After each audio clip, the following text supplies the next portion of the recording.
नमस्कार, मैं आयुषी वर्मा। आप देख रहे हैं एएम टीवी न्यूज़।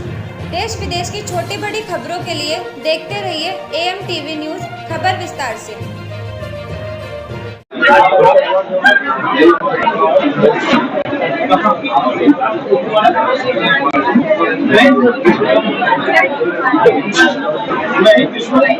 लम्हे जिंदगी साहित्यिक संस्था के तीसरे वार्षिकोत्सव में आप बता रहे हैं जो आज का जो ये प्रोग्राम हुआ है साहित्यकारों के लिए था, कैसा क्या संदेश आप लेके जाते हैं बढ़ते हुए नए साहित्यकारों?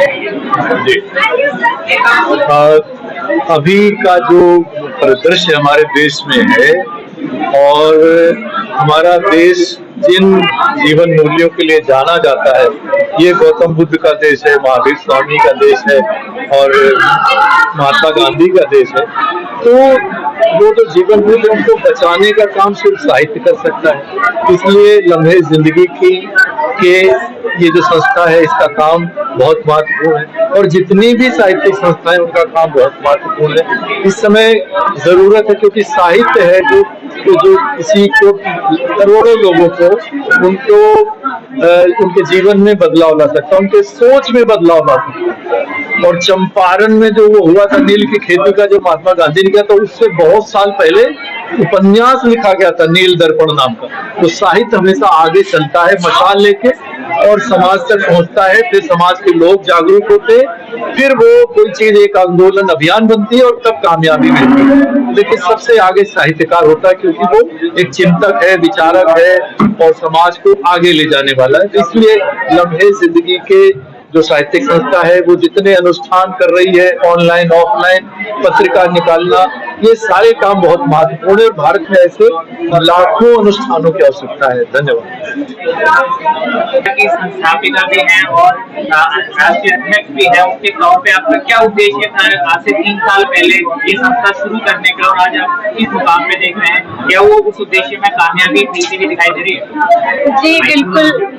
जी बिल्कुल मुझे उस उद्देश्य में कामयाबी मिलती दिखाई दे रही है क्योंकि जिस उद्देश्य मैंने शुरू करा था, सेवा भाव समर्पण, हिंदी के लिए समर्पण, जो आज हम देख रहे हैं इनका प्यार ही है, हिंदी के लिए समर्पण ही है जो आज हमारे साथ इतने बड़े सर जुड़े हुए हैं, हिमांशु सर जुड़े हुए हैं। तो मुझे लगता है कि मेरा उद्देश्य पूरा हो रहा है। सेवा के साथ हम 15 साल से ब्लड डोनेशन कैंप लगाते हैं, फिर दिल्ली में हर जगह कोई लगाता है मगर हम गाँवों में लगाते हैं। 15 साल से 14 जनवरी को हमारे यहाँ ब्लड डोनेशन कैंप भारत वर्ष से लगता है, हमेशा लगता है और आगे भी लगता रहेगा। गायों के लिए हमने गाय के लिए भी करते हैं क्योंकि कई बार गाय हत्या होती है, मगर हमने कम से कम 500-600 गाय के लिए बनाए गए हैं गाँवों में, उनके लिए गाय दान और सब चीज हम करते हैं। तो हमने सोचा है कि हम लोगों ने जहाँ हमने सोचा था वो आज पूरा हो रहा है, आगे भी हम इस पे लगे रहेंगे और पूरा होता रहे। और वृद्धाश्रम में हम जाते हैं। अभी तक आपने जो ये प्रोग्राम किया है इसमें सम्मानित किया गया आज के प्रोग्राम में मैंने कम से कम 80-90 लोगों को, रचनाकारों को, माफी चाहूंगी, रचनाकारों को सम्मानित किया है। और लम्हे का ये मोटिव रहता है और रचना संस्थाओं की तरह नहीं, हमारा ये जो रचनाकार लिख रहे हैं उनको सम्मान मिलना चाहिए क्योंकि उससे उनका उत्साहवर्धन होता है। यदि कहीं कमी रहती है तो उस उत्साहवर्धन से उस कमी को पूरा करके उनकी लेखनी में बहुत सुधार आता है। क्या संदेश देना चाहती हैं?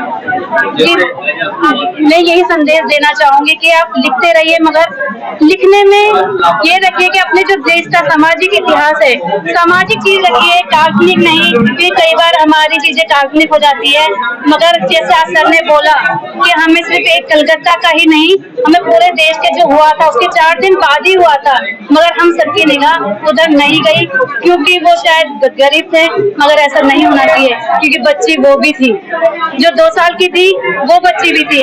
हमें जरूरत है सोच बदलने की क्योंकि और ये एक जने से नहीं होगा। हर कोई कहता है कि प्रधानमंत्री ने ये नहीं करा, क्योंकि वही सोच आपकी भी तो है। एक इंसान क्या कर लेगा? मैं अकेली इस लम्हे को नहीं चला सकती, तो मोदी सर कैसे चला सकते हैं? तो हमें सोच बदलनी होगी। जब हम सोच बदलेंगे तब हमारी बच्चियां सुरक्षित होगी, हमारा समाज आगे बढ़ेगा और जो हमने सोचा है वो जरूर करेगा। आपकी जो लम्हा है ये कहाँ इस टाइम काम कर रही है?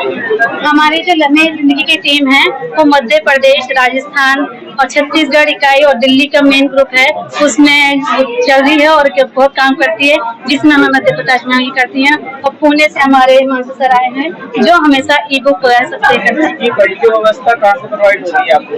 सर ये जो हमारी फंड की है, हमारे ये जो टीम मेंबर हैं, यही हमारे फंड के जो हुआ है, इन्हीं ने कह रहा है कि पूजा आप काम करो, आगे बढ़ो, हम तुम्हारे साथ हैं। ये लोग हमारे साथ हैं, सर हैं, और जिसमें कि सब कहते हैं निश्चित, मगर वो दान को मैं बताऊंगी नहीं। लोगों ने जितना उनका मन करा उन्होंने करके आज ये पूरे प्रोग्राम को स्पॉन्सर करा, उनका मैं तहे दिल से धन्यवाद। तीसरे वार्षिक उत्सव के मौके पे आपने लम्हे जिंदगी की संस्था की पत्रिका भी लॉन्च की है, जीरा नाम है, उसका क्या उद्देश्य है और उसमें क्या क्या चीजें आपने सहूलियत की है? पत्रिका में हमारा उद्देश्य है कि हम लोग जो लिखते हैं वो कविता तक सीमित ना रहे, आलेख भी लिखे जाएं, क्योंकि हम पहले पढ़ते थे, गृह लक्ष्मी पढ़ते थे, उसमें सब चीज होती थी। हमारे बड़े बड़े रचनाकार होते थे, उनका पूरा परिचय उसमें दिया जाता था, जैसे कि सर का उसमें परिचय है, उनकी कविता है, उनकी कहानी है उसमें सैलाब, तो उनमें मैम का यात्रा वृत्तांत है, सर का कवि से लेके वैज्ञानिक से लेके कवि तक का उनका परिचय है। उसमें बच्चों की ड्राइंग ली गई है कि हम बच्चों का उत्साहवर्धन करें, उनकी कविताएं ली गई हैं जो बच्चों की हमें तक सिर्फ स्कूल तक सीमित होती है, उनको आगे बढ़ाया गया है। हमने रचनाकारों को, गजलों को, सबको आगे बढ़ा के गुजीरा नाम दिया है, जो मेरा एक सपना भी था। ये मेरी स्वयं की कविताओं की पंक्तियों से समान स्वागत करती हूँ, इनकी किताब का भी और इनका भी। कोमल हूँ, कमजोर नहीं, मैं भारत की नारी। बहुत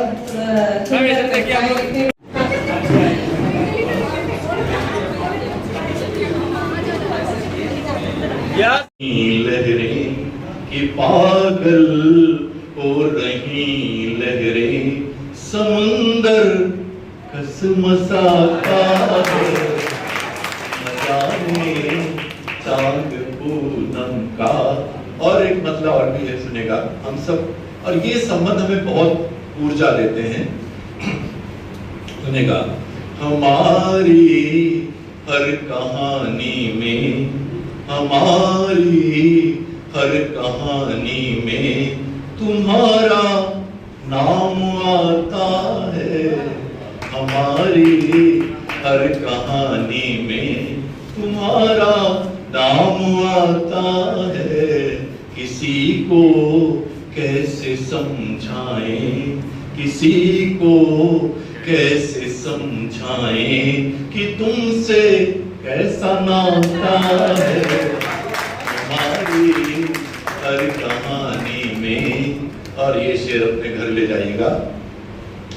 जरा सी परवरिश भी चाहिए हर एक रिश्ते को, जरा सी परवरिश भी चाहिए हर एक रिश्ते को। अगर सींचा नहीं जाए, अगर सींचा नहीं जाए तो पौधा सूख जाता है।